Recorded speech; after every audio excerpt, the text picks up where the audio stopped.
Hi everybody. This video is about the accuracy and the precision of total testosterone assays and the evolution of the total testosterone reference range. It provides the analytical biochemist perspective. Why do I make this video? I am on testosterone replacement therapy myself since a couple of years in different forms.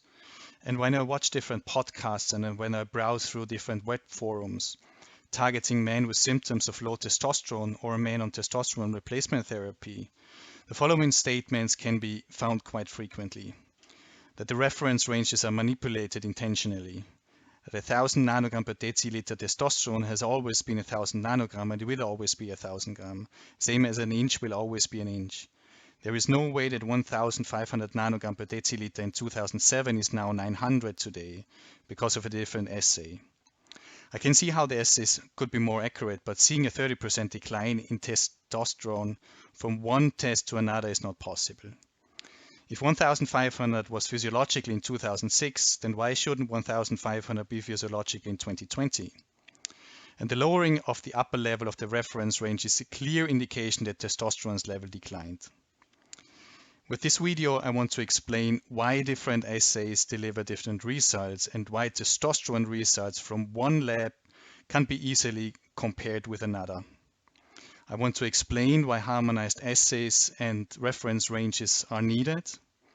And I want to provide explanation of the evolution of testosterone reference ranges from the perspective of an analytical biochemist. I want to clarify and provide insight about the analytical background. I'm not making any conclusions about the applicability of the reference ranges to diagnose men with hypogonadism. This video should definitely not be used to make any treatment decisions, and always consult your physician if you suspect to have androgen deficiency. The testosterone reference ranges have varied widely between labs in the past, and the perceived history of the testosterone range is that in the early 2000s, a lab reported a reference range of 262 to 1593. In 2011, most labs adopted to the reference range of 348 to 1197.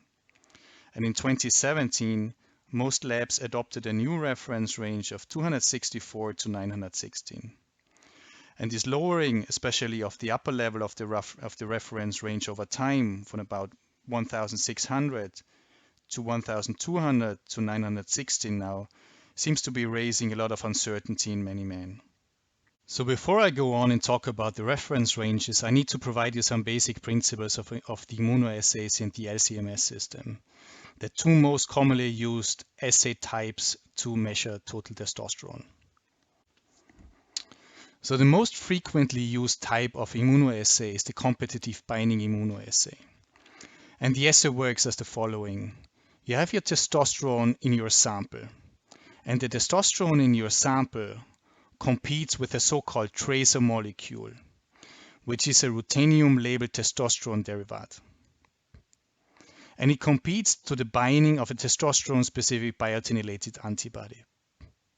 So the more testosterone you have in your sample, the lower the amount of the tracer will be that binds to the biotinylated antibody.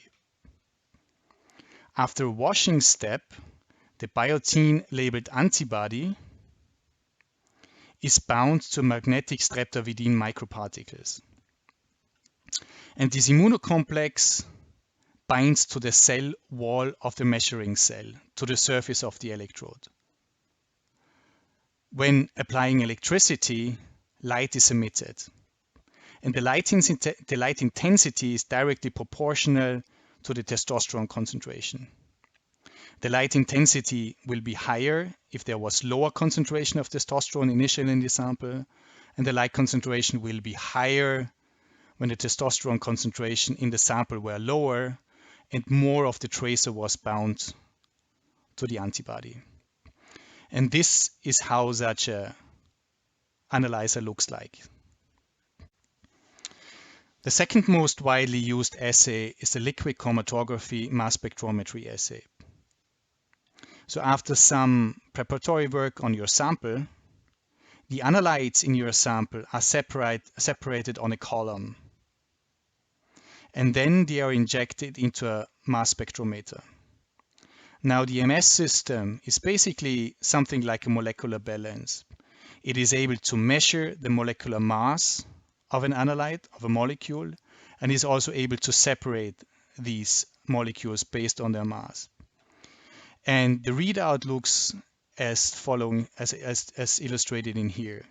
So you have a chromatogram, and this peak here represents testosterone. And the intensity of this peak here is directly related to the testosterone concentration in the sample. Again, what we are measuring here is not testosterone as nanogram per deciliter. What we are measuring is intensity. We are measuring an electrical signal. Now, the immunoassay type is characterized by being easily automatable. They are high throughput assays. They are rapid and inexpensive. They are relatively easy to maintain. And more than 95% of testosterone measurements worldwide performed are being done of those autoanalyzers. It's the workhorse in clinical chemistry. On the other hand, the LC-MS system requires manual steps. It only allows for a low to moderate throughput. It is definitely more expensive and more complex to maintain, but it's getting increasing popularity due to very good sensitivity, specificity, and accuracy.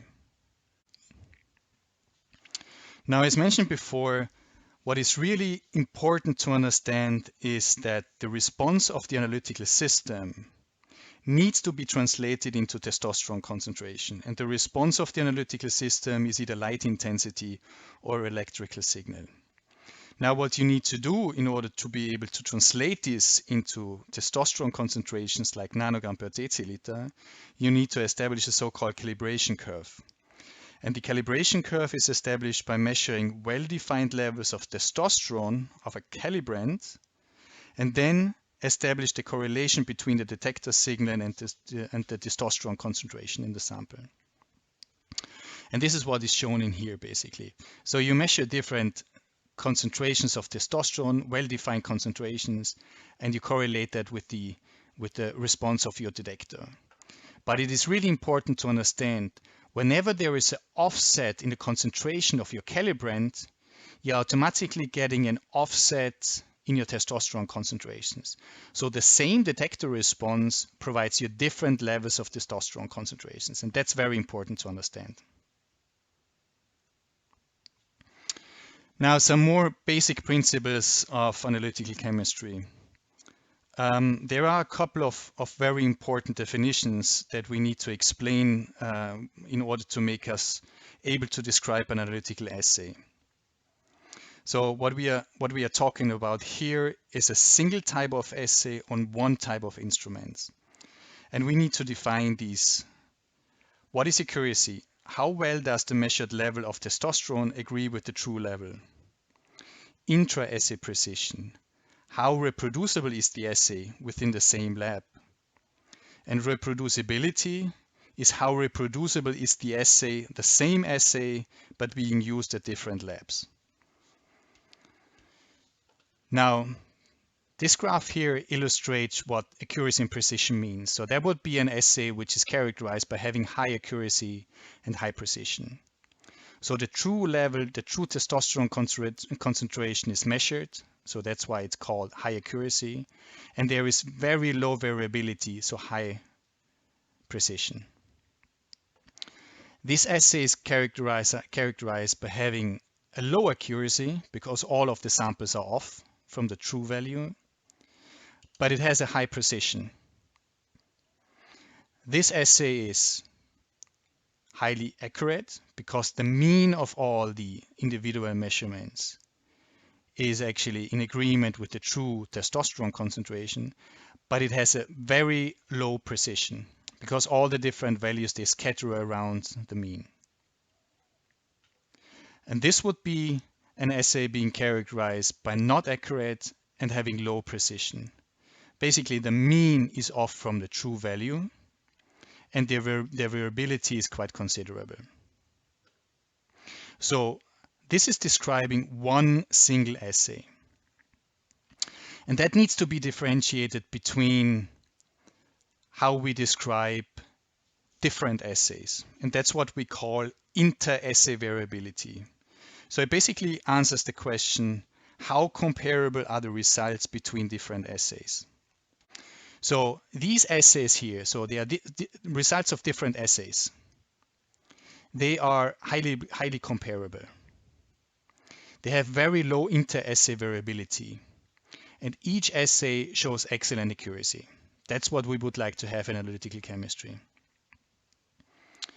These assays here, they are highly comparable.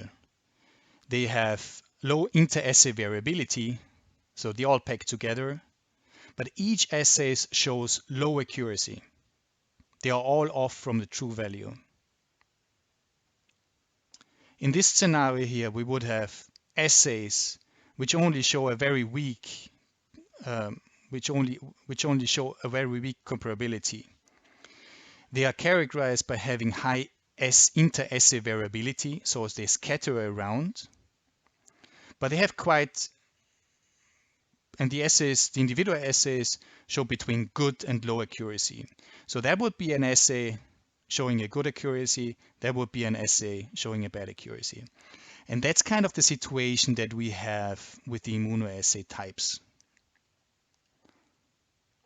of assays. So this situation, that would be characterizing or describing weakly comparable assays. So they scatter around all over the place. They have a high inter-assay variability, and each assay shows only low accuracy.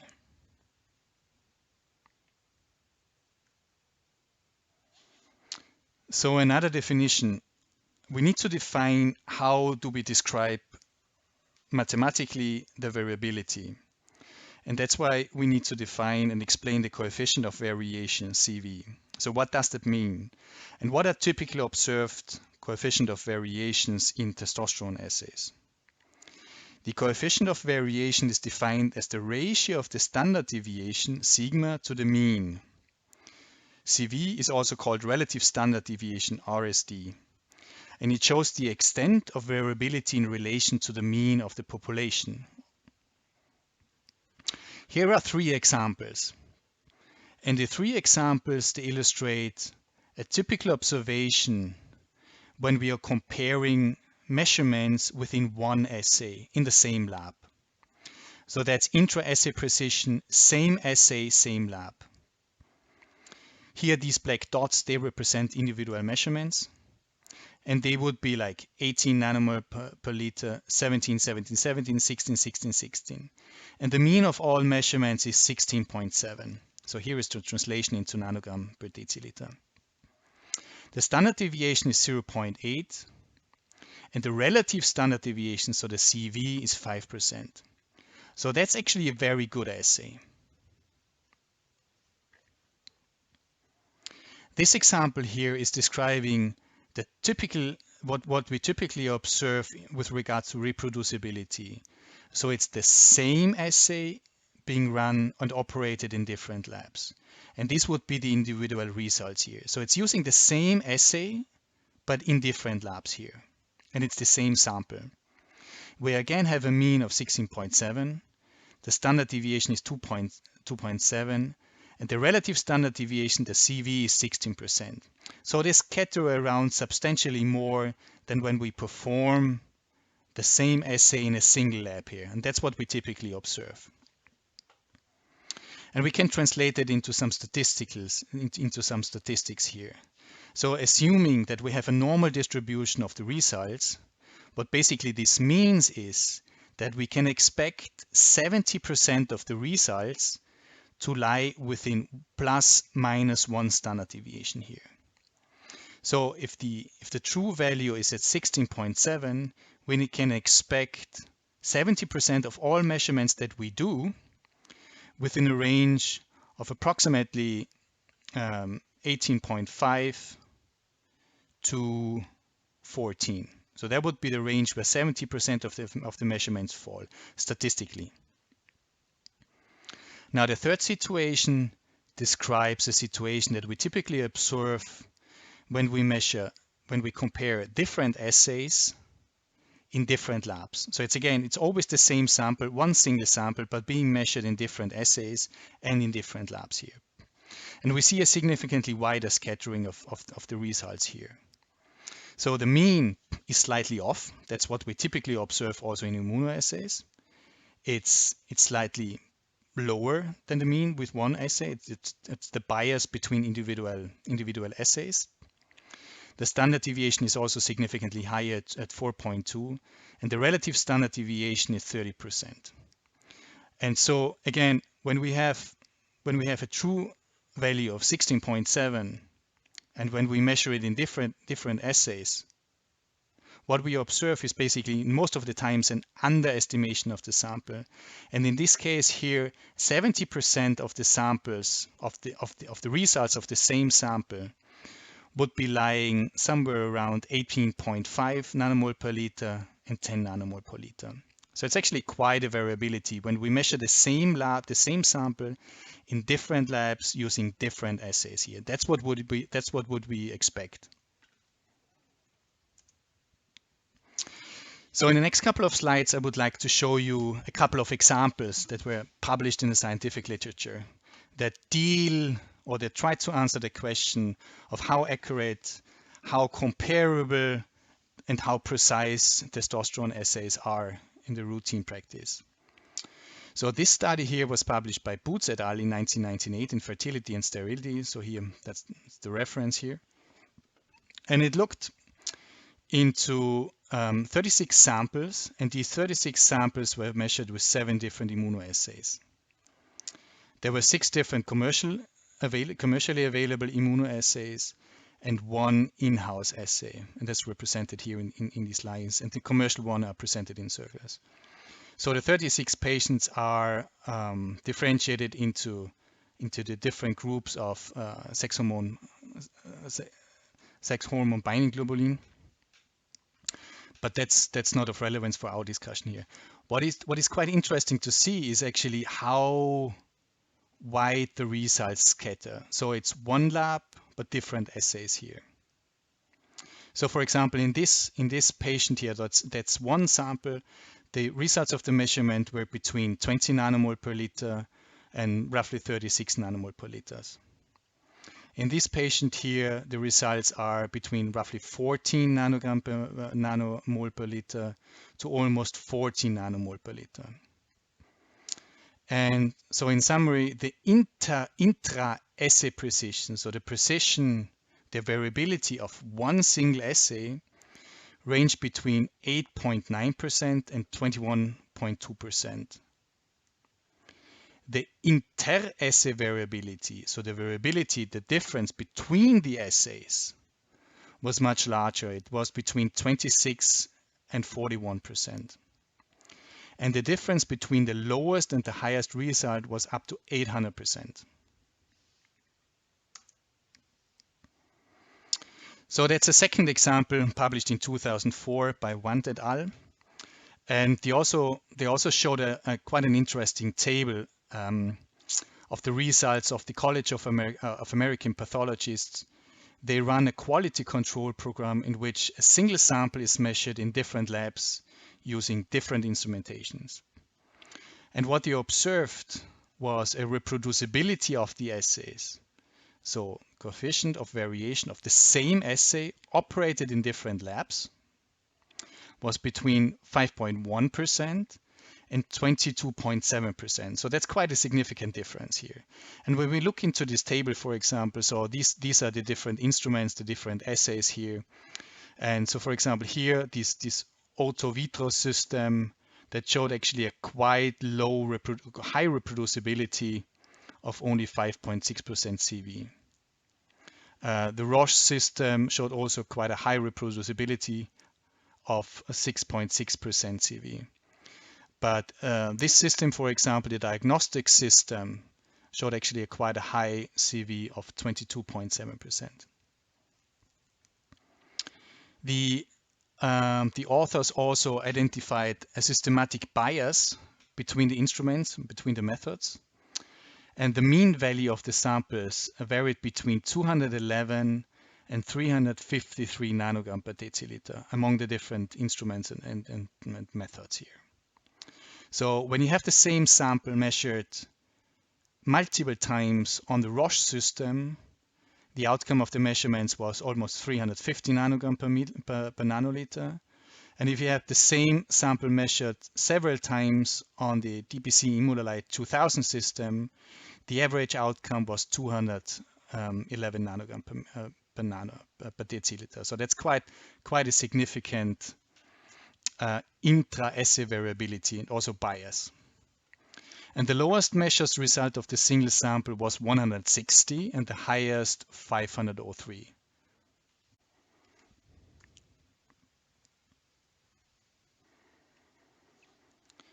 So this slide here shows the results of the study published by Wand et al. So they analyzed the samples of 162 men on 7 different testosterone assays. 4 of them were commonly used assays on autoanalyzers. 2 of the assays were manual assays and 1 was an LC-MS assay. And the LC-MS assay was considered to be the golden standard because of the high precision and accuracy. Now these graphs here, they show the percent difference between the immunoassay and the outcome of the LC-MS measurement. And the x-axis shows the testosterone concentration. And what is apparent in all of the different graphs and on the different analyzers was that the variability is much higher in lower concentration of testosterone in the sample than in higher concentrations. So that's apparent here in this graph here. It's also apparent here, and it's also apparent here. But so let's take a closer look at this system here, the Roche Alexis system here. The average percent difference between the LC-MS system and the results of the Roche Alexis autoanalyzer was only minus 3.4%, which means that it has a very high accuracy and a very low bias. But the individual results, they differed between plus 40% and minus 55% in the physiological testosterone range. Now, a similar situation was observed in in vitro's system, although we had a much higher bias of a negative bias of minus 11%, which means that the vitro's system underestimated the true concentration of testosterone in the sample. But again, the individual results, they differed between plus and minus 55% in comparison to the results of the LC-MS system. So it's quite high variability. The DPC Immunolyte system showed quite a strong negative bias on average of minus 19%. And also like a scattering that we saw previously on the other 2 systems. And for example, the bias system showed a positive bias, so an overestimation of approximately 16%. And the results also differed between plus 45 and minus 50% in comparison to the LC-MS system. So again, we see quite a high variability, and also we see a bias to some degree, somewhere between almost minus 20% to plus 16%. So this is the third and the last example. So it's from the publication of Zhao from 2019. So a recent publication, and he tried to answer the question whether the assays are actually getting better, because in 2010, starting in 2010, the FDA CDCs started to work on the hormone standardization program, trying to remove the bias between different assays. So that was their goal. So let's take a look at this graph here. So what they are comparing is, again, different assays, different autoanalyzers. And they had a couple of well-defined samples, and the concentration was measured by LC-MS in the CDC's reference lab. And that was defined as the true level of the testosterone concentration here. So let's first take a look at this sample 4, which has a true testosterone concentration as measured by the LC-MS system of 457 nanogram per deciliter. And we see that, for example, this Beckman-Coulter system has a systematic negative bias. It always underestimates the true concentration of testosterone, but it shows quite a good variability. Whereas, for example, the Siemens Atvia system here, on average, was quite close to the true testosterone concentration, maybe slightly underestimated here, but it shows a really high variability between the different labs that use this system here. So that's the reproducibility. Same assay being used in different labs here. So the variability is really substantial. So from below 320, which is minus 30%, to almost 30%, so to almost 600 nanogram per deciliter, when they had a true value of 450. The Roche system, Roche-Cobas system, showed quite a good accuracy in all of the samples that they have tested. And their variability, so the precision or robustness, because it's been measured in different labs, was also quite good.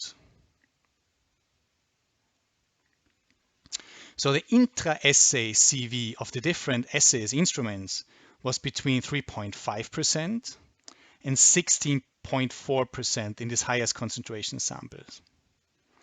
And the mean bias of the different assay instruments to the LC-MS method was between minus 22 and plus 17%. So that's something that we also seen in this, that we have also seen in this example published in 2004, that we have a bias between the different system in comparison to the LC-MS system of roughly minus 20% to roughly 16-17%. So that seems to be confirmed here. So the message is, are the assays getting better? Yes, maybe slightly, but not to the extent we would like to have them. So now to summarize this part, what is the precision and accuracy of these automated immunoassays? And the answer is it varies. So we have quite good assays, which are characterized by a low bias in comparison to the LC-MS system, and low intra-assay precision, so the sample being measured multiple times in the same lab, and good reproducibility, so the samples being measured in different labs on the same system. But we also have quite bad assays actually, which do show a strong bias, typically a negative bias, which have a significant intra-assay variability, and also the reproducibility, so the same assay being run in different labs is quite poor.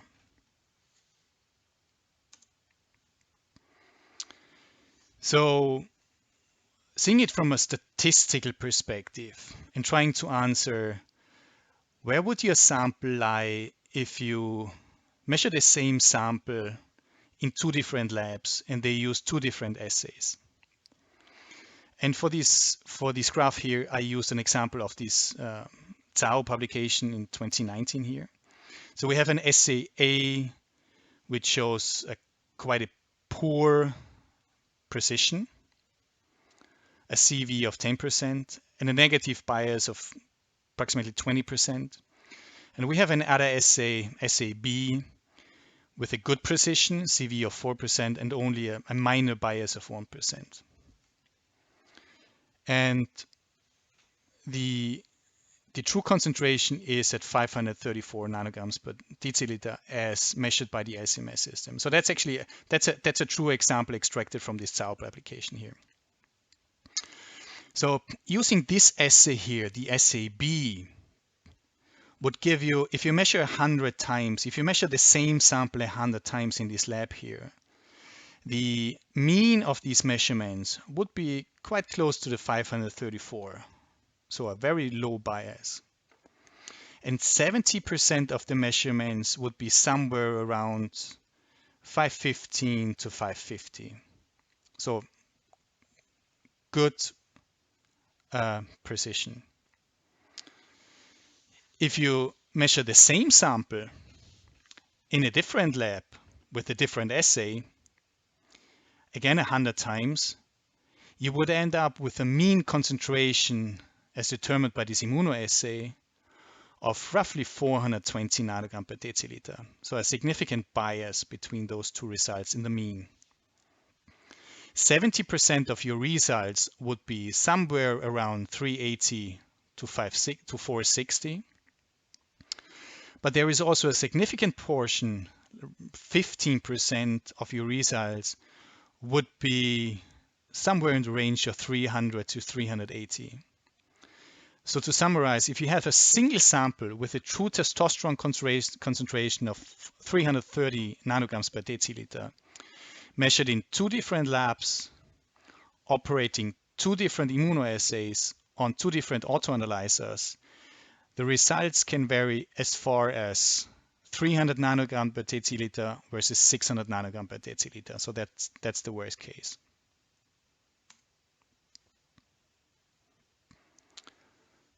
Now, when we talk about bias between automated immunoassays, we are talking about a systematic bias. So where is the mean of one versus the mean of another assay? So we are comparing this previous example here. We are comparing now the means between different assays, not individual results. And that's illustrated in this graph here. So immunoassays, they have a tendency to underestimate total testosterone by approximately 10 to 15%, according to the published literature. So that means if you have a true testosterone concentration of 800 nanogram per deciliter, you could be off as far as your results reporting 614 nanogram per deciliter on average, not individual results, on average. So that's a systematic bias between the assays. And exactly due to the bias of these individual assays, autoanalyzers, each one of those methods / instruments needs to have a unique reference range to compensate for the systematic bias. So that's very important to understand. And therefore, a comparison of reference ranges established with different methods, instruments, is scientifically completely flawed.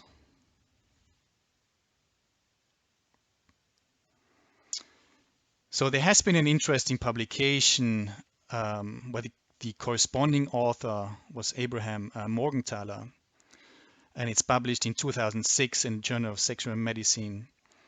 And they did a telephone interview of 25 labs, and they were simply asking, what is your testosterone reference range and which autoanalyzer do you use? And 17 out of the 25 labs reported back that they use a different reference range. The lower reference range for total testosterone ranged from 130 to 450 nanogram per deciliter. That's a 350% difference. And the upper value ranged from 486 to 1,593 nanograms per deciliter. So that's a significant difference between the reference range. And when we look at the distribution of the reference range, we see that the average of the lower threshold for the reference range was 251 to 300, and the average of the higher threshold of the reference range was at 801 to 1000. And only a single lab of those 25 labs reported back to have an upper threshold of the reference range of higher than 1200. So that was the reference range of 262 to 1,593 nanograms per deciliter. So even in 2006, only a single lab used this upper level here. The average was significantly lower. So the average labs, they used an upper reference range of 801 to 1000. So to conclude, given the presented variability and bias of total testosterone immunoassays, if at all, the average of all established reference ranges should be taken to compare lower and upper levels established in the early 2000s with the reference ranges that we see now in 2015 or now in 2020. So what are the reasons for these wide variabilities in the testosterone ranges in 2006, in the early 2000s? So one factor, it seems to be the predominant factor, is the variability between the autoanalyzers. A second factor is definitely also the selection of different test populations. So we don't know what was the sample size, how many men were actually measured, how were the men selected, what was their age, did they have any kind of disease, cardiovascular disease, diabetes, and so on. What was their body mass index, and what was the proportion of overweight and obese men in the tested reference sample. What was the proportion of smokers? Did the man live a sedentary lifestyle or an active lifestyle? And also an interesting question is, was care taken to exclude men on TRT, which sometimes have a much higher testosterone level? Was morning testosterone measured in all samples for harmonization purposes? So that's an important topic. We know that the variability in testosterone between the early morning hours after overnight fast and, for example, the testosterone levels after your lunch break can be significant. They can be as much as 50% lower. So in order to harmonize, to have a harmonized procedure, it is of crucial importance that you measure the testosterone concentration always in the same way. In the reference population for which you establish the reference range, but then also in the men for which you suspect androgen deficiency. Because otherwise it's just an apples with oranges comparison. And also a question is, how were the reference calculated? So reference ranges, they are statistically established ranges. So that's why sometimes, in particular in the testosterone reference ranges, they not always correlate very well with the clinical symptoms of androgen deficiency. But that's how reference ranges are calculated. The question is, did they use always the same approach by using the mean plus minus 2SD, or did they use a different approach? So what is clear from these results is that there is a need for method harmonization, and there is a need for a well-defined reference population and a large enough sample size to establish reference ranges. And the publication by Bhasin et al., published in 2011, tried to answer exactly this question here. So testosterone was measured using liquid chromatography mass spectrometry in 456 non-obese healthy men. They were between 19 and 40 years old, from the Framingham Heart study from the third generation. These men were recruited in 2002 and 2005, and they were free of disease. They were free of cancer. They were free of cardiovascular disease. They didn't have diabetes. They didn't have hypertension or high cholesterol levels, high fat lipid levels. They weren't obese, and they were non-smokers. The samples were analyzed by LC-MS, and a quality control sample provided by the CDC was also run every 3 months to monitor the long-term stability of the method and to determine the precision of the method expressed as coefficient of variation. That was consistently lower than 6%. So that's a highly precise method. And the established reference range in this population was 348 to 1,197 nanograms per deciliter.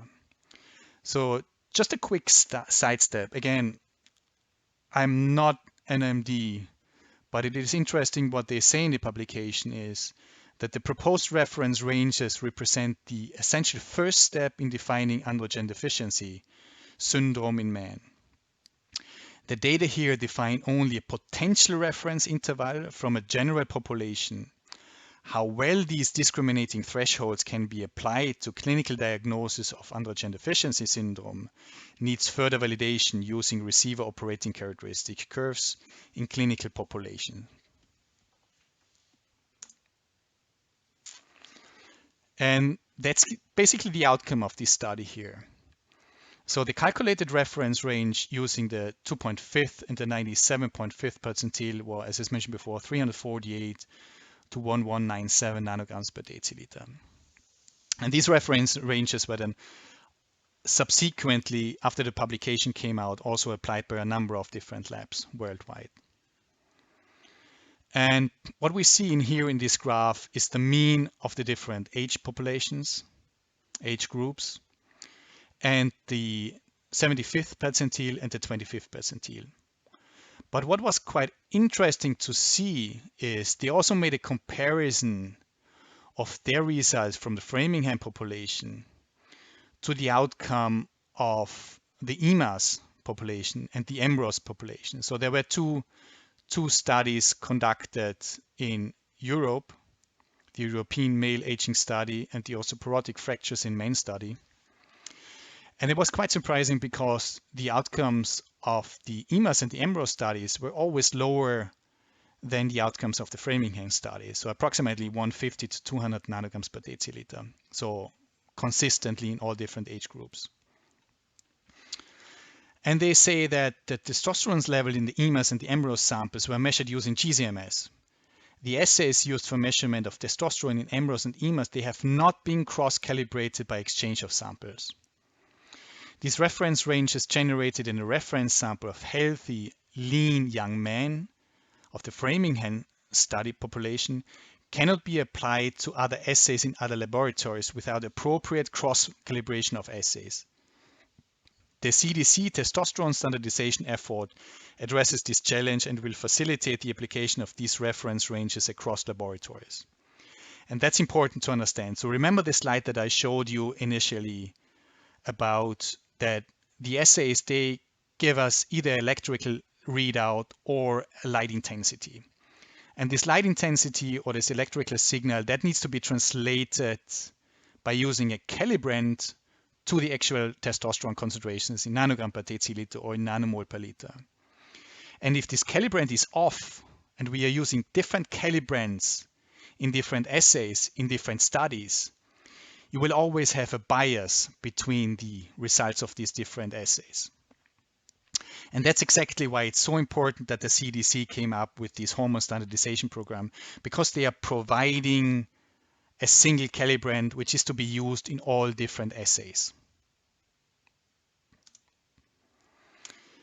And that was addressed in a Travison study that was published in 2017.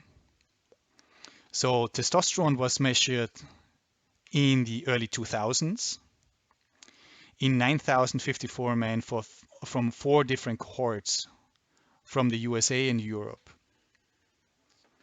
1,656 nonobese healthy men, they were between 19 and 40 years old, from the 4 cohorts constituted the reference population to determine the testosterone reference ranges of healthy, non-obese young men. As different testosterone assays were used in the studies, 100 randomly selected samples were measured with harmonized LC-MS-based testosterone assay using a single calibrant in the CDC's clinical reference laboratory. And the results of the 4 cohorts were then calibrated to the CDC's reference assay using the outcome of those 100 samples. And the established reference ranges were 264 to 916 nanograms per deciliter.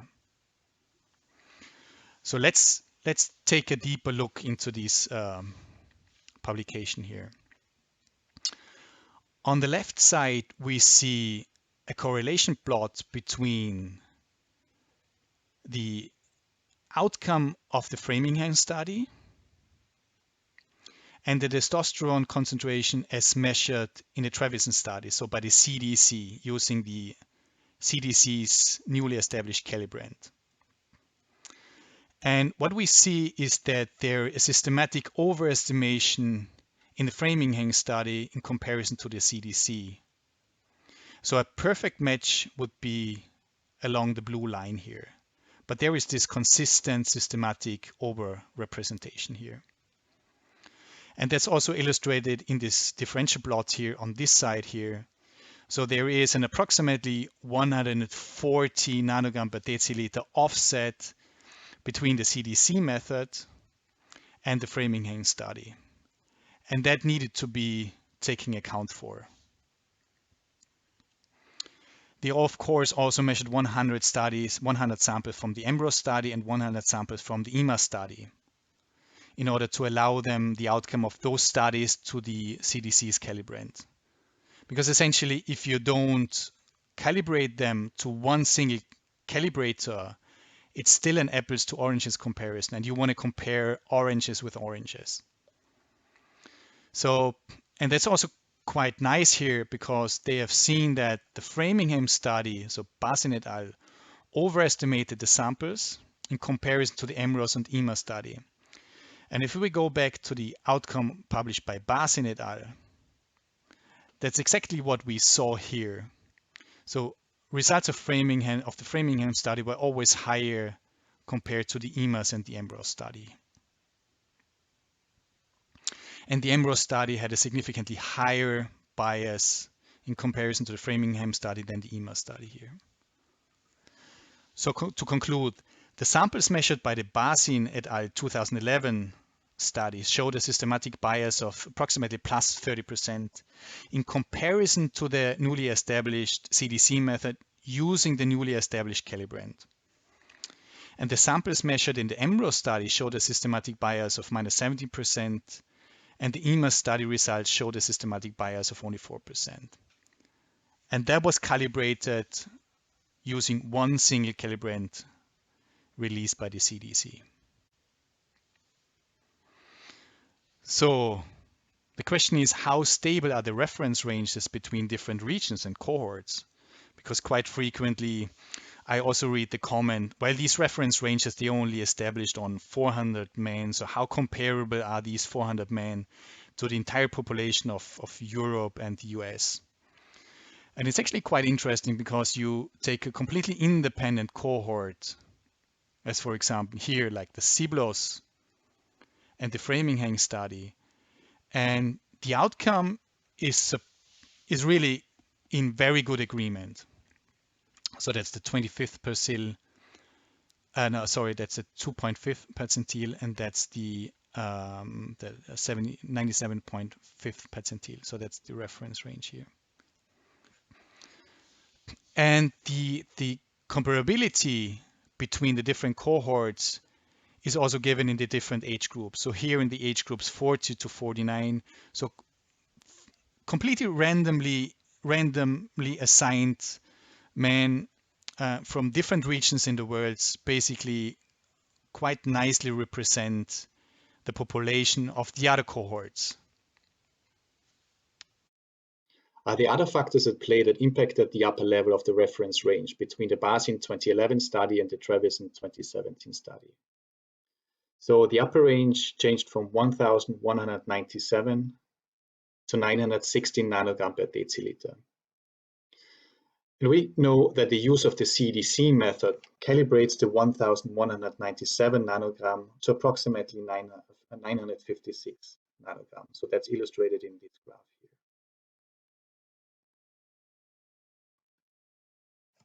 So there is still a difference of approximately 14 nanograms per deciliter that needs to be explained between the 956 nanogram per deciliter, which can be explained by the usage of the CDC's calibrant, and the new reference upper level of 916.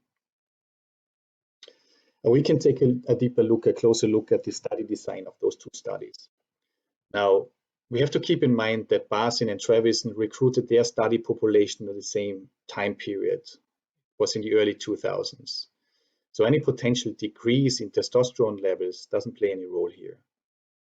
The Bhasin study excluded all men with a body mass index of greater than 25, whereas the Travison study included overweight men, a BMI body mass index between 25 and 30, to calculate the reference for men aged 19 to 40. Now, the proportion of obese men in the overall cohorts was roughly 4%. And the Travison study presents also a table where we can deduce what impact does being overweight or being obese have on testosterone levels. And we also know this from different studies. So the 2.5th and the 97.5th percentile, so these are the lower levels and the upper levels of the reference ranges in all non-obese men, healthy men aged 19 to 39 was 267 to 929 nanogram per deciliter. Whereas in the study population where all men were included, also the obese men, which made up approximately 4% of the entire population, the lower level is 229 and the upper level is 902. So that's a difference of more than 20 nanograms per deciliter. And also, given the high variability of the testosterone assays, I think this can provide a fairly good explanation why the Travison study has a slightly lower reference range, even if calibrated to the new CDC standard that the previous Bhasin study. So we can conclude that the change in the upper level is predominantly due to the use of the CDC's new reference calibrant. A potential decrease in testosterone levels doesn't play any role because the study populations were recruited in the same time period. And the inclusion of overweight men in the Travison study might be an additional minor factor. Now, I also want to briefly touch base on the question, did the testosterone levels decline on the population level during the last decades? So this potential decline is discussed controversially in the literature. Anyhow, the change in reference ranges over time is definitely not an indication that T levels declined. We discussed this in this video here. Now, the most frequently used reference range was established from samples taken in the early 2000s. But you have to keep in mind, when you go to the lab now in 2020 and you use the CDC's reference method, you're comparing yourself to young, healthy men that were tested in the early 2000s. Now, many studies do indeed describe a decline in sperm concentrations and fertility in the general population, and that's definitely a health concern for the population as such. As testosterone levels are related to sperm concentrations, a decline could serve as one potential cause for this observation here. There are definitely studies reporting a testosterone decline on a population basis, whereas others have found no decline in testosterone levels in young, lean, and healthy men without comorbidities within 1 decade. Anyhow, what we always have to keep in mind is, given the wide variability of testosterone assays, the analytical setup used in these studies has to be carefully evaluated when interpreting these results. Lifestyle factors such as increasing overweight, obesity rates, sedentary lifestyles, sugar-sweetened beverage intake, etc., is most likely a cause for decreased testosterone levels on a population level. Environmental factors such as endocrine disrupting chemicals are heavily investigated at the moment, and they definitely could also be an important additional cause for decreased testosterone levels. So now, what can you do to get accurate testosterone results?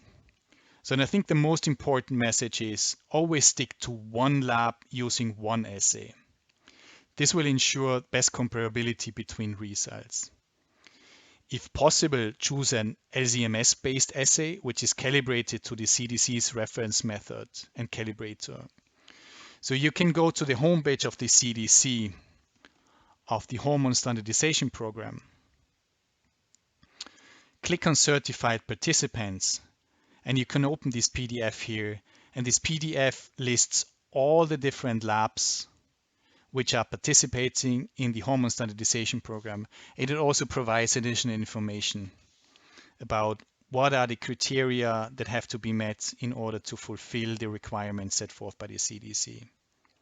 And you can also see like the years of certification, what was their method, LCMS, what is the measured testosterone range, and so forth. So to summarize it, to conclude, testosterone automated bioassays using autoanalyzers show a considerable variation in accuracy and precision. They still do. Automated immunoassays are available which have a good precision and a good bias, a low bias, but some autoanalyzers show quite poor performance characteristics, so low precision and high bias, typically underestimation and negative bias. And due to the nature of the detection system of either the immunoassay types of assays or the LCMS type of assays, a calibrant is necessary to translate the detector signal to testosterone levels. If this calibrant is off, you're going to introduce a systematic bias. The CDC introduced a harmonized calibrant, which is now available and in wide use. And any comparison of reference ranges established with different and non-harmonized instruments is scientifically flawed. So this conclusion that we had a reference range, upper reference range in the early 2000s of 1,600, which dropped to 1,200, which dropped to 900, is not an indication that the testosterone levels are declining. It's not an indication that somebody is intentionally manipulating the testosterone ranges. It's an analytical issue. So I hope I could convince you that nobody is intentionally lowering or manipulating testosterone ranges for whatever reason, in particular not to restrict access to testosterone replacement therapy. So maybe to briefly finalize this presentation here, I want to give you some brief background on my person. So why do I feel qualified to comment on this topic and to make this video? I have a PhD in analytical biochemistry. I did a postdoctoral training in molecular medicine in one of the largest institutions in Europe. I have 1.5 years experience in laboratory medicine, so I developed and validated immunoassays and LCMS-based assays. And the last 15 years, I've been working in drug development, so it's basically LCMS-based characterization of small molecules and biological drugs and their impurities. I have indexed approximately 30 scientific articles in peer-reviewed journals, and these journals are like Cell, Nature Communications, Nature Structure, Molecular Biology, Analytical Chemistry, and Scientific Reports, etc. So with that, I want to thank you for your time, and goodbye.